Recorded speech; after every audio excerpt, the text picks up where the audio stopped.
Husband put head in gas oven, home life happy? No. Belgravia, an overseas bank clerk, absconds with fortune. How much is this fortune? £90,000. No. That's a king's ransom, Poirot.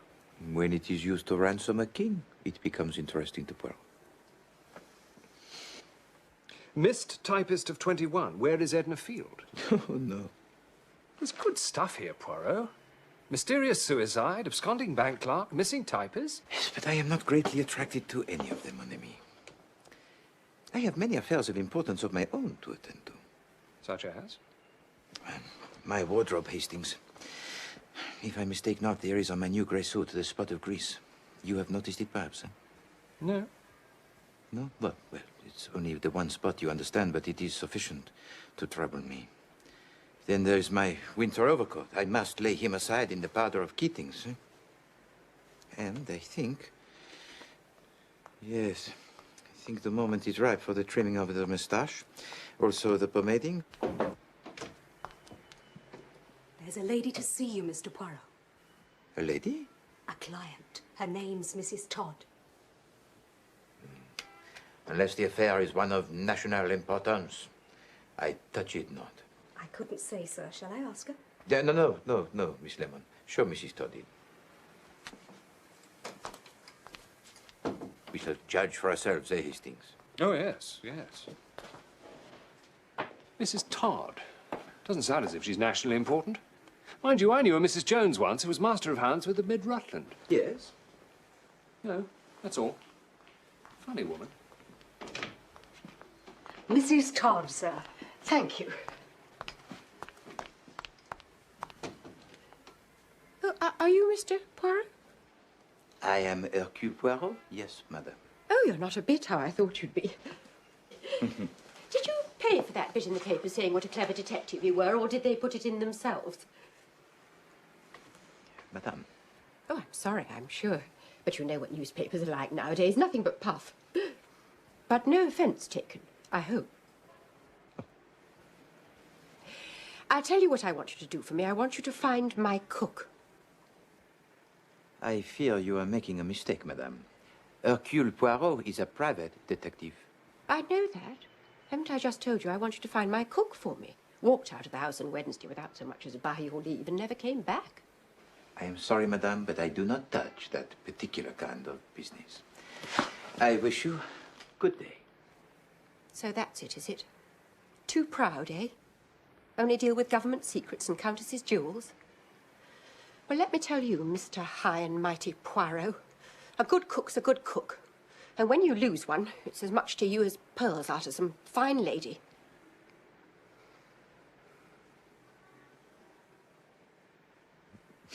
Madame, you are in the right and I am in the wrong.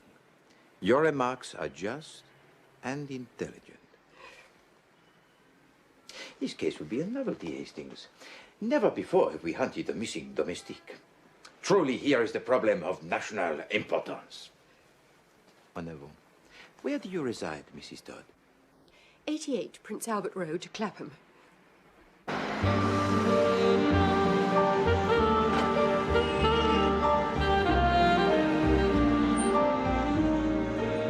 You say this jewel of a cook went out on Wednesday and did not return? Wednesday, yes, it was her day off. The day before yesterday. Has it occurred to you, madame, that she might have met with some accident?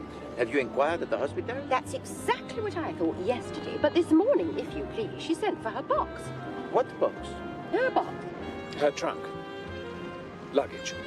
Oh, I see. Will you describe her to me, madame? Oh, she's most respectable. 10 years in her last place. Middle-aged, grey-haired, thin. And her name? Dunn. Eliza Dunn. This is Clapham. There's the common.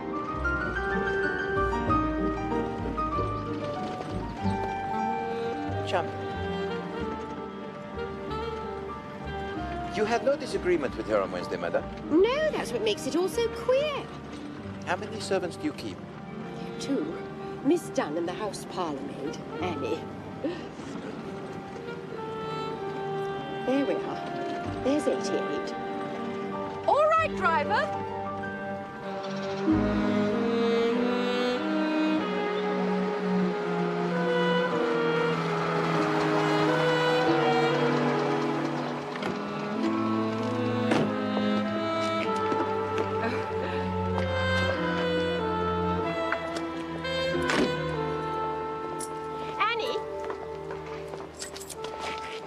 friend, promise me one thing.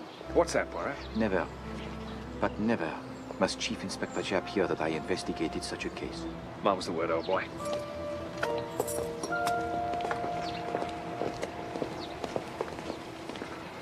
Now, Annie, this gentleman's a detective. He wants to ask you a few questions.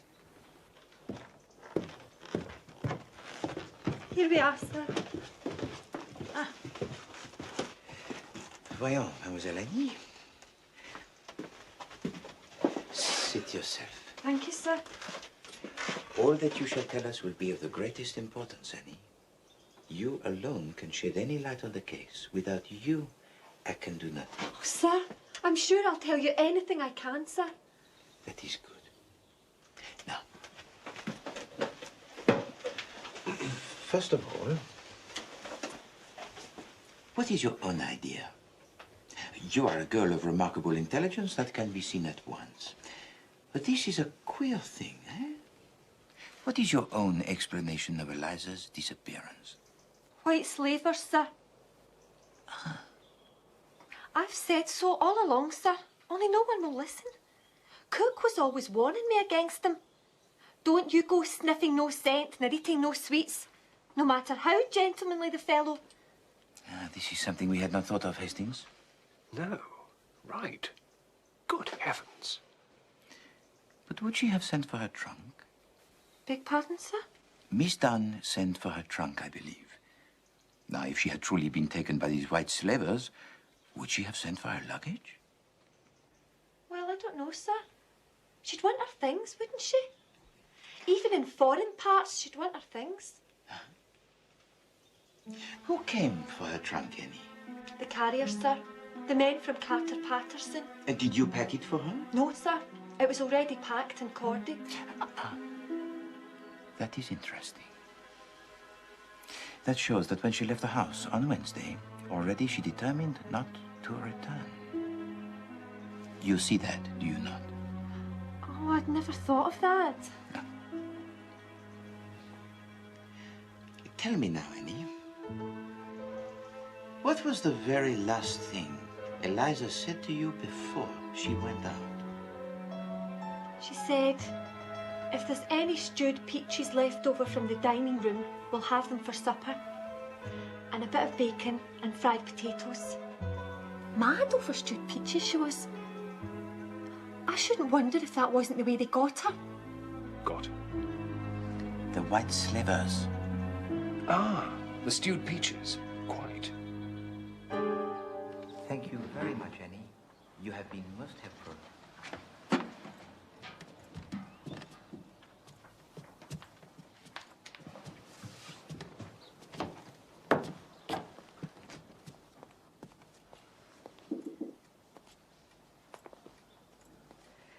Was she saying things about me? Not at all. Only things of the pleasantest nature. But for a woman of your intelligence, madame, it would be tiresome to bear with patience the roundabout methods we plodding detectives have to use. Oh, I see. Well, I wouldn't say there was all that much difference between us, Mr. Poirot. Mind you, I was always very good at general knowledge at school. There. And your husband, too, I'm sure, is the intellectual, yes? Yes. Yes, he does very well with figures. A successful businessman? With the Prudential, yes, in the city. What about the other inmates of the house, madame? Oh, you mean Mr. Simpson, our paying guest? What is his profession, madame? Oh, he's in business, too, with the Belgravia and Overseas Bank. A young man, is he? 28, I believe. A nice young fellow. Well, they'll both be in at about 6 if you want to see them. An excellent suggestion, madame. Well, my colleague and I will take a turn on your famous common for 1 hour.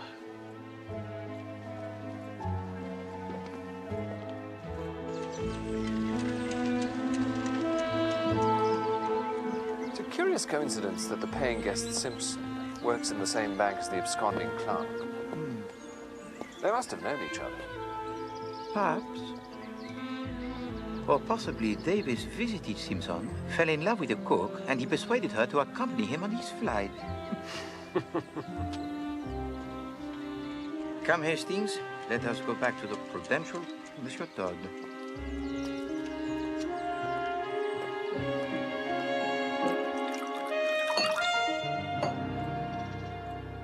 I've heard of you, Mr. Poirot, haven't I? It's possible, Monsieur Todd. Oh, yes.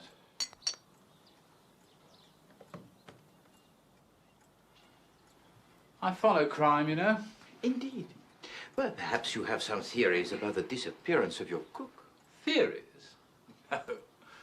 It's hardly a crime, is it? Good cook, though. And economical. I'm very hot on economy. Admirable. Now, we would like to have a few words with your Mr. Simpson, if that's possible. Another one after that. Thank you. Just off the next landing.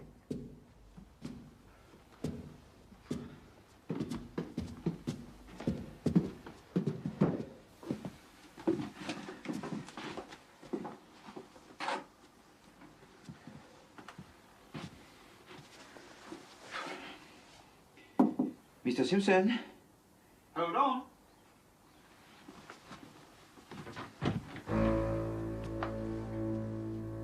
Yes. Mr. Simpson, my name is Poirot. Hercule Poirot. Oh, yes. May we have a moment of your so valuable time? Certainly. Come in. Thank you.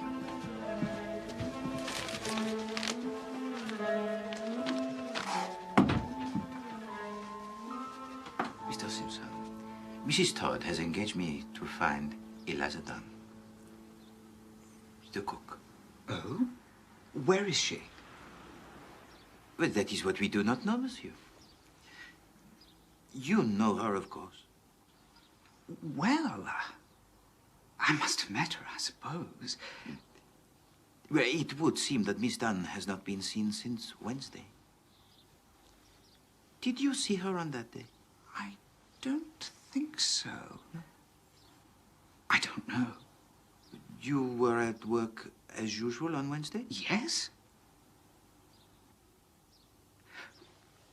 Well, thank you, Mr. Simpson. It was most kind of you to spare us the time.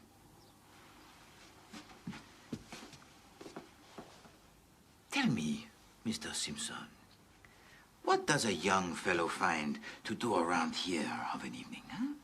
Oh, the usual things, you know. Oh, with musical evenings, amateur theatricals, that kind of thing? Yes, I suppose so. But you do not interest yourself, Afraid not. No. Thank you.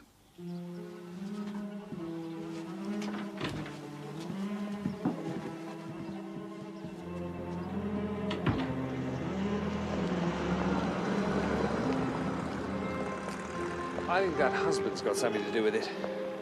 To do with the missing cook? There's something about him I don't trust. Merely because a man does not offer you a drink, Hastings, does not mean that he is necessarily guilty of other crimes. Well, there doesn't seem to be any crime at all, as far as I can see. No, it is a curious case, full of contradictory features. I am interested. Oh, yes. I am distinctly interested. What? What? How does she dare? What is it? As a favor, as a great favor, I agree to investigate this two-penny, half-penny affair. What is it, old chap? Read it! Read it! Mr. Todd regrets that after all his wife will not avail herself of Mr. Poirot's services. Yeah. After talking the matter over with me, she sees that it is foolish to call in a detective about a purely domestic affair. Yeah. Mr. Todd encloses a guinea for consultation fees. Is this to be believed, huh? Do they think they can get rid of Hercule Poirot like that, huh? No! No, no, no, no, no, no! 36 times! No! They send me 1 guinea, huh? No! I will spend my own guineas. 3,600 of them, if need be. But I will get to the bottom of this matter. If Eliza Dunn will communicate with this address. She will hear something to her profit. Advantage. Yes? Yes. Good. You have that, Miss Lemon? Yes, Mr. Poirot. Put it in all the papers you can think of. She won't read the Times, I shouldn't think. No, my dear Miss Lemon, perhaps she will not. But perhaps her new employers will. Now run along, Miss Lemon. Vite, vite. And you, Hastings, do not you run away with such celerity. I have work for you too. Oh, as a matter of fact, I was thinking of popping down to Sandown this afternoon. No, no, no. You do not pop. Well, there's a horse running a pal of mine owns a leg of. When he owns 4 legs, I pop with you. But now it's time for work, yes? I want you to telephone all the domestic agencies you can find and see if they have found Miss Eliza Dunn a new post. As for me, I pop to the City of London.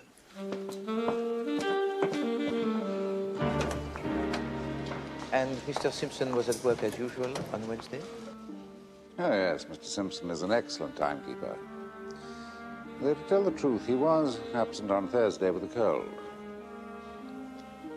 You have been most helpful, Mr. Cameron. Thank you. Glad to be of assistance.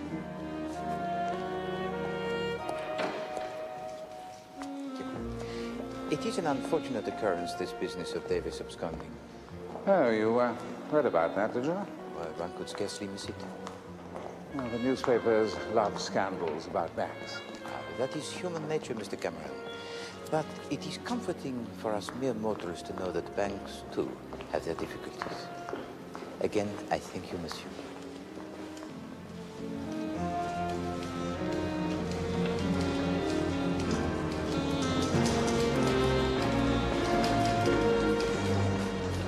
Chief Inspector Jack, I wonder if I might ask you a few questions. You and Davis are friends, I believe, Mr. Simpson. That's right. I can't believe this of him. There must be some mistake. If I told you, sir, the number of times I've heard that said.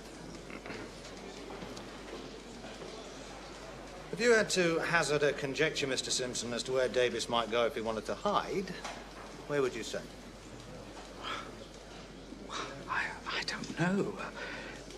He was fond of Broadstairs. Yes, I was thinking of somewhere a little more exotic than that, sir. Foreign parts, even. Oh, I don't think he's ever been abroad. You were at work as usual on Wednesday, were you, Mr. Simpson? It's Thursday you want to know about, surely. And I was away on Thursday. No, Mr. Simpson. Although the bonds were found to be missing on Thursday, we believe that they must have been removed from the bank on Wednesday. I was here all day Wednesday. What's that? That man.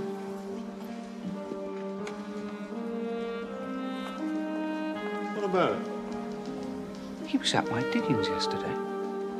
Was he, by George?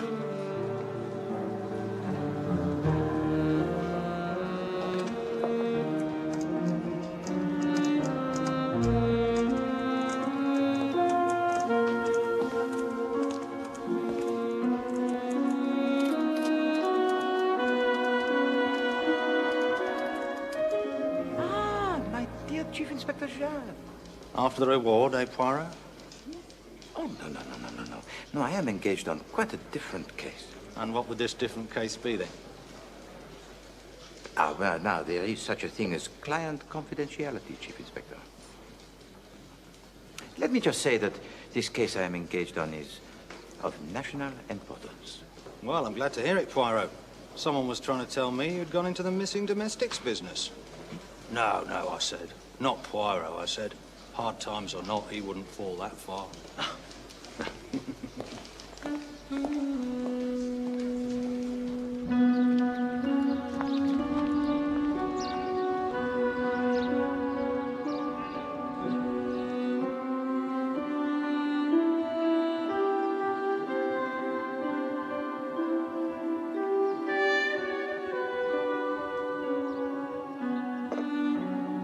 No word from Eliza Dunn, Miss Lemon. No, Mr. Poirot.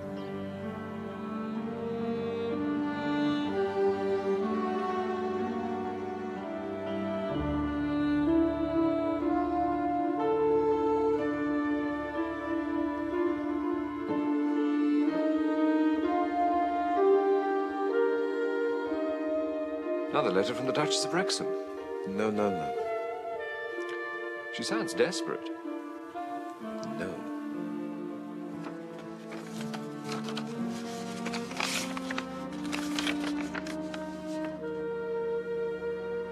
Good heavens.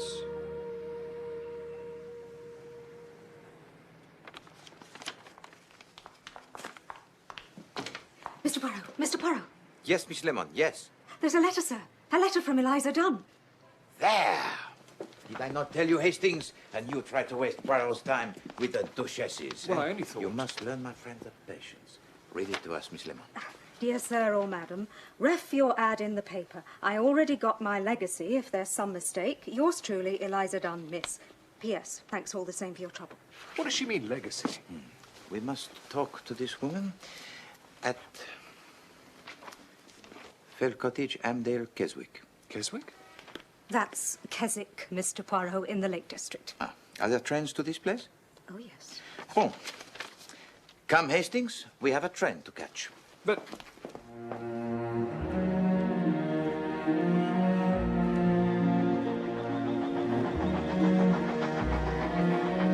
Look at it, Hastings. Not a building inside. Not a restaurant. Not a theater. Not an art gallery. A wasteland. I thought you liked the country. But this is not the country, my friend.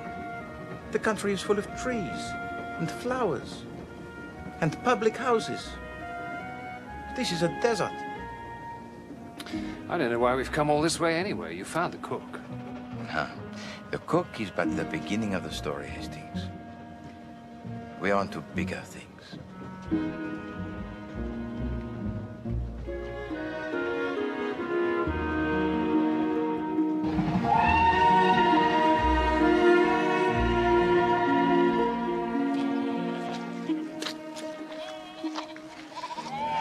Look at that, Poirot. Look at that view. Yes, well, views are very nice, Hastings. But they should be painted for us so that we may study them in the warmth and comfort of our own homes. That is why we pay the artist for exposing himself to these conditions on our behalf. What do you mean, conditions? It's a wonderful day. Just fill your lungs with that air. No, my poor friend. This sort of air is intended for birds and little furry things. The lungs of Hercule Poirot demand something more substantial. The good air of the town. Fell Cottage, I perceive.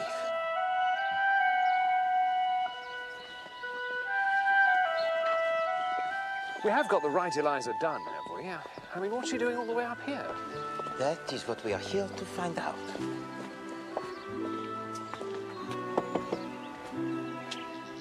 Wonderful position. If you are rock is wonderful.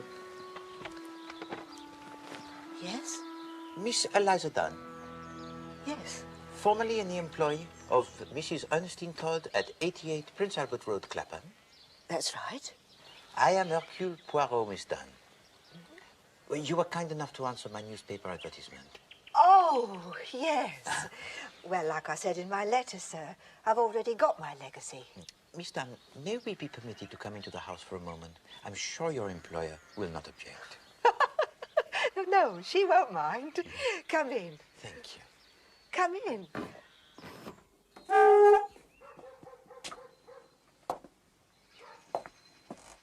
The reason I laughed, sir, I'm sorry, is I don't have no employer, see? This is my house. Oh, Miss Dunn, forgive me. That's all right, sir. You wasn't to know. This is part of my legacy, see? Oh, sit down, do. Thank you.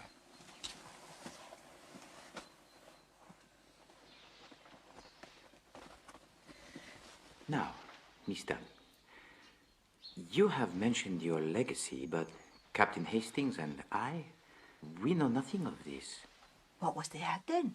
Your late mistress, Mrs. Todd, was much concerned about you. She feared some accident might have befallen you. But didn't she get my letter? No, she got no letter. She got no word of any kind. Oh, dear, sir. I gave the letter to Mr. Crotchet. I said most particular he was to give it to Mrs. Todd. Oh, dear. Well, perhaps you would recount to Captain Hastings and me the whole story? Well, Wednesdays is my day out.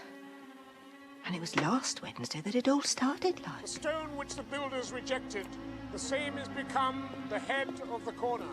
I'd been over to see my friend in Oxton and I was on my way home when a gentleman stopped me. He said he'd been asking for me at number 88.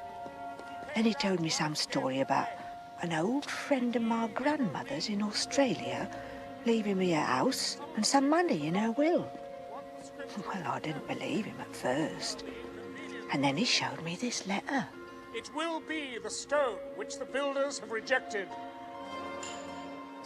Who was these lawyers? Hurst and Crotchet, 127 Wentworth Way, Melbourne.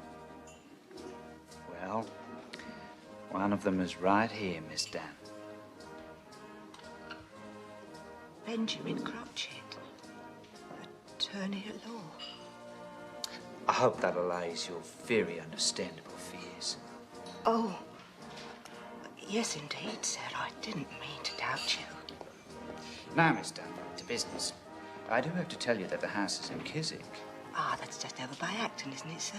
No, Miss Dunn, it's in the north of England, near Carlisle. Oh, my good God. But before we confront that particular difficulty, there is one other stipulation that we should get out of the way. And whatever's that, sir? Well, it's of no importance as it doesn't apply in this case, thank heaven. It's just a stipulation that you should not be in domestic service. Oh. Whatever's the matter, Miss Dunn? I'm a cook, sir. Didn't they tell you at the house? My dear Miss Dunn, I had no idea. This is very unfortunate. Will I have to lose the money, sir? And the house, sir? Sounds ever so nice. Even if it is a bit out of the way. I believe I have it. We lawyers always know a thing or two. The way out here is for you to have left your employment before we met. But we have met, sir, I mean, and I haven't. Haven't you? No. Haven't you, Miss Dunn? How? Oh, I see. Yes. You left your employment this morning, did you not, before we met? Yes. I remember now. I did, as a matter of fact. There. Now, it is imperative that you take possession of the house by noon tomorrow. In order to do that, you must catch the night train from King's Cross. Oh! Go along, Miss Dunn. I can advance you £10 or so for the fare, and you can write a note to your employer at the station, which I shall personally deliver for you. And explain everything. And was everything as Mr. Crotchet had said? Oh, yes, and more, sir. Now, what about your luggage? All the things you had left at 88 Prince Albert Road. Oh, well, Mr. Crotchet sent them on, like he said he would, but it was all done up in brown paper, like. I don't know. I suppose Mrs. Todd was angry with me and grudged me my bit of luck and wouldn't let him have my box. But Annie said the trunk was... Later, my friend. Later. But there, you said she never got my letter. Mm-hmm. Well, I can't say as I blame her. I see. Well, thank you, mademoiselle. Oh. There had been, as you say, a little muddle about your trunk, which I will straighten out with Mrs. Todd, if you will permit. Oh, thank you very much, sir. Come, Hastings. We must return to London with all possible speed.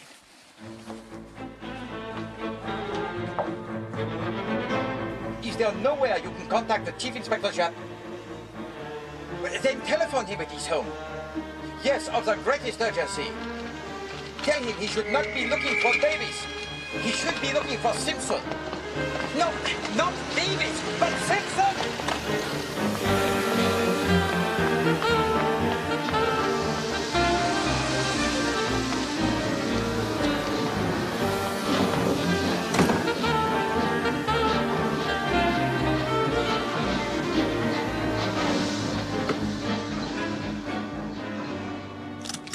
Thank you.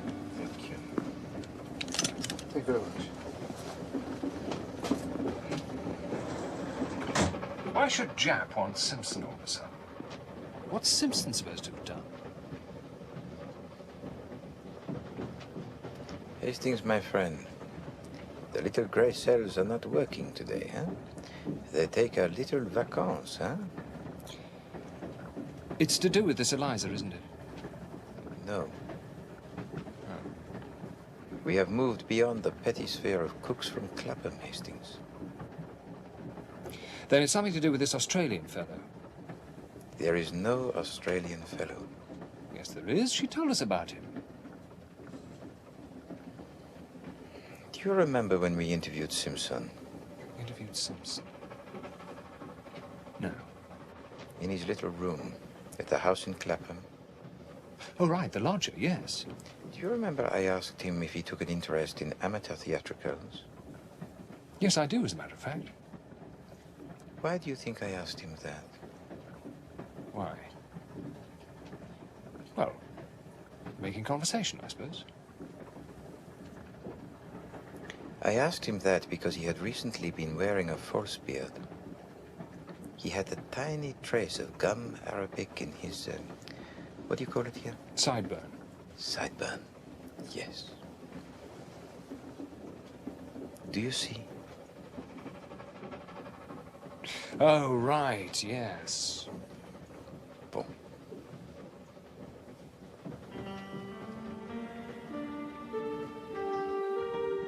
The Australian was Simpson in a false beard.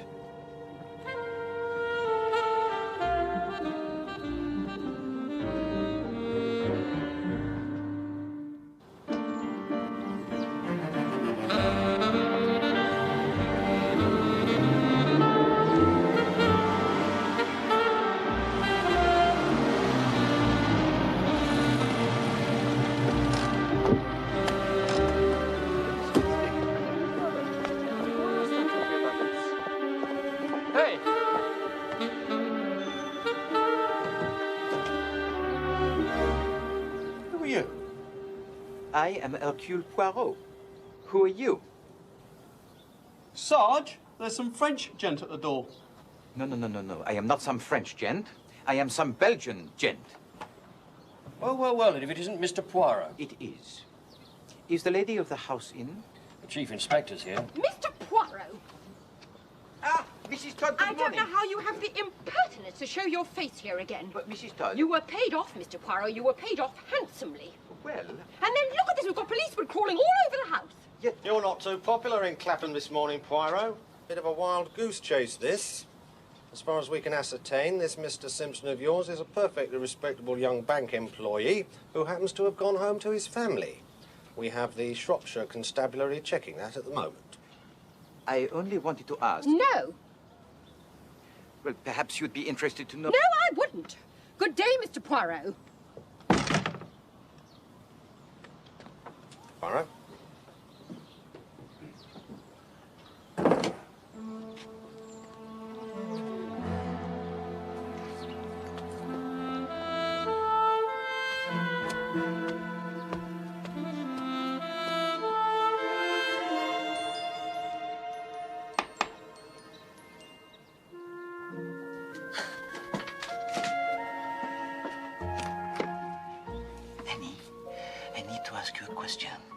Can you help me? I'll try, sir. Last Friday, the cutter Patterson came to collect Eliza's trunk, yes? Her box? Yes, sir. You were here when he came? Oh, yes, sir. I had to show them up to Eliza's room for them to take it up. Bon. It was ever so heavy, sir. It took 3 of them to get it down the stairs. You all right, sir? Of course. Tell me, Annie, you said her box was already packed. Oh, yes, sir. Packed, locked and corded. Quite a thick rope round it and done up ever so tight. Did it have a label on it? Yes, it did, sir. With an address? Just a name. Miss Eliza Dunn, it said. Twickenham Station to be called for. Very well, Annie. Thank you. Au revoir. Au revoir, sir. Excellent.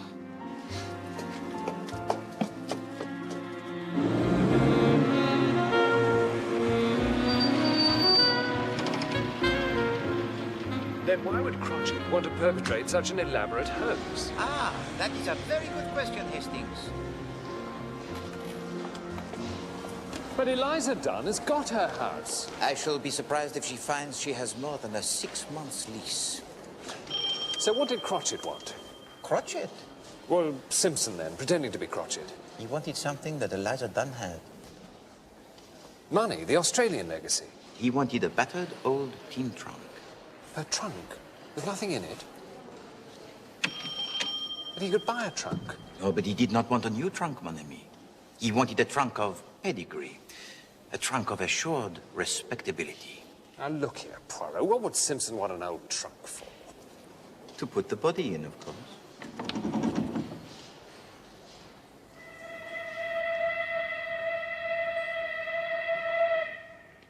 Sent it on to Glasgow, Gov. To a white collection there. But how do you know this? You have not consulted your records. I don't need to consult my records, Gov, do I? What do you mean, body? What body? Is he with you? Whose body? I mean to say, there's going to be bodies all over the place. Doucement, Hastings. All will be revealed to you. Can we get on with the business in hand? By all means. I saw to it myself, didn't I? Yesterday morning. Some cove with a beard. Crotchet? You spoke to this man? Of course I spoke to him. Did he give a name? Nah. He just said this Eliza Dunn was his aunt, and she wanted the trunk sent on to Glasgow. And it's gone? You have sent it? Nah. Every Friday, the Southern Railway pays me huge amounts of money, so I won't do that sort of thing. I think he's being sarcastic, Poirot. No. No, Hastings. He is a good man. He is doing the job of great responsibility. Thank you, monsieur. I'll tell you one thing now.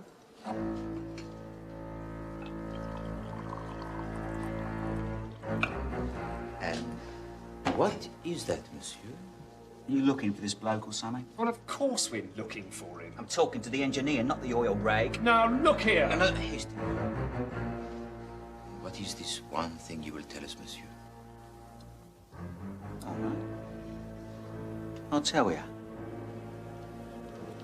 I'll tell you where he is. There. Go on. Well, at least where I think he is. Ah, a bit less sure now. I bet he is. I bet he's where I say. And where do you say? Bolivia. There. Bolivia? That's in South America. And what is it that makes you think he is in Bolivia? Well, going there, at least, on his way, like. He has to pay for this trunk to be sent on to Glasgow, see? I see. He takes out a wad of notes, could choke a cart horse it would. There's a few English notes there, which he pays what he owes me with. But I couldn't help but notice most of the other notes were Bolivian.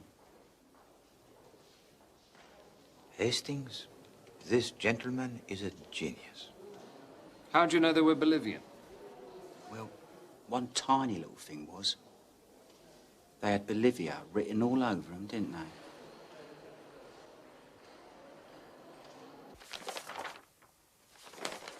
Here we are, this week's sailings.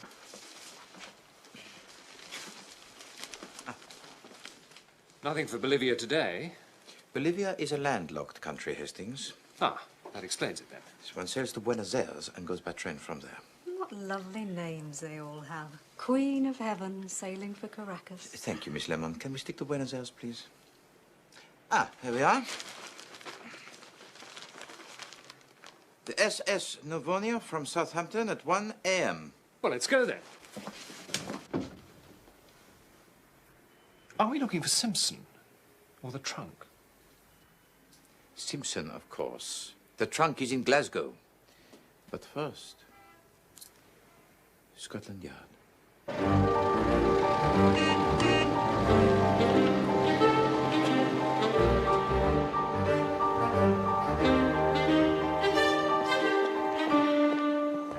And of course you see some sinister point in all this Arthur Simpson's activities. Oh, yes, of course, Chief Inspector. 6 months' rent on a house, £150 to Miss Dunn. It is not much to assure the success of his plan. And this famous plan is? I mean, we've heard a lot about it, Mr. Poirot, and I'm sure it's been very entertaining, but... We are wasting time, Chief Inspector. Go on, then. His plan, of course, is to steal £90,000 worth of negotiable securities from the Belgravia and Overseas Bank. No, that's Davis.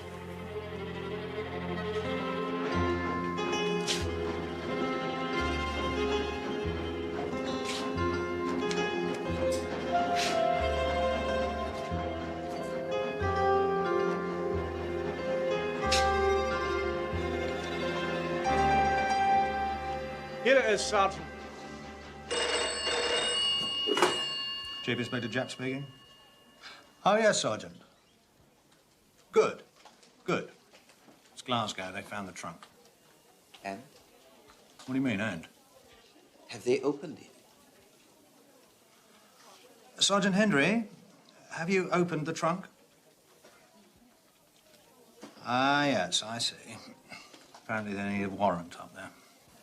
Mon Dieu. There is a body in that trunk.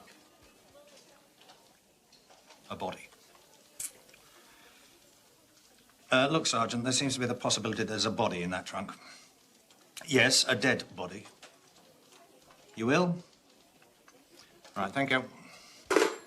He thinks that may expedite matters. He's going to ring me back. Now then, what body? Whose body? Davis, of course. This is nonsense, Poirot. Davis stole those securities from the bank. Davis is the one who disappeared the day after. Precisely.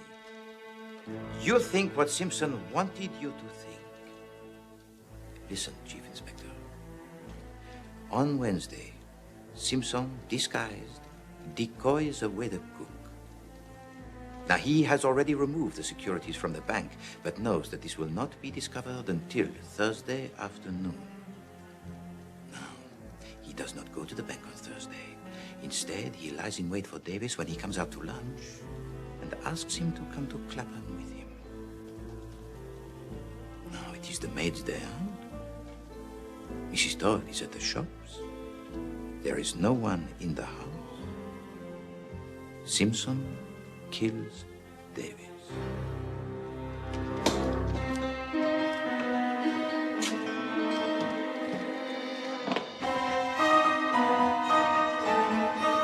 The one difficulty for a murderer is the disposal of the body.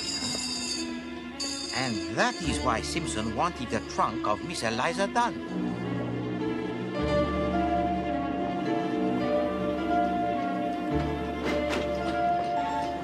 And now, if I am not much mistaken, my friends, it is here we will apprehend our murderer.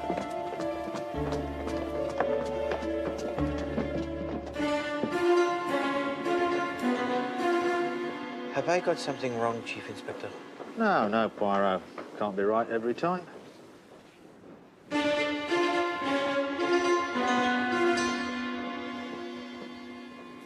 Mon Dieu, I am wrong. I am wrong. Officer, where does the Queen of Heaven sail from tonight? Why, from Pier 5, sir, over there. Poirot, where are we going? The Queen of Heaven sails for Caracas tonight. I remember it from the time. Yes, but Caracas isn't in Bolivia, is it? What the porter saw on the banknote was not Bolivia. What was it then? It was Bolivar. And the Bolivar is the unit of currency in Venezuela. Our friend is on his way to Venezuela.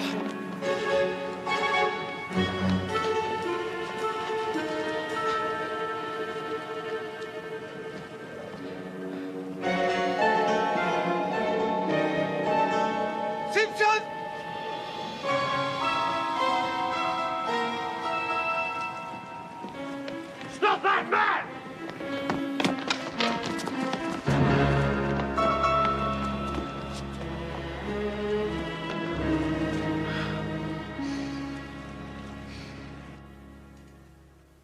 No, Miss Lemon, to the left. At least 1 centimeter to the left. That's better.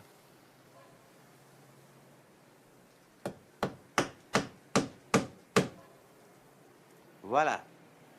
Is there nothing to which Hercule Poirot cannot turn his finger? Hand.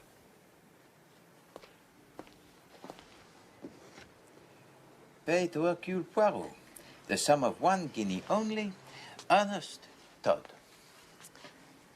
It is to me, Hastings, a little reminder never to despise the trivial, but the undignified. A disappearing domestic at one end, a cold-blooded murder at the other.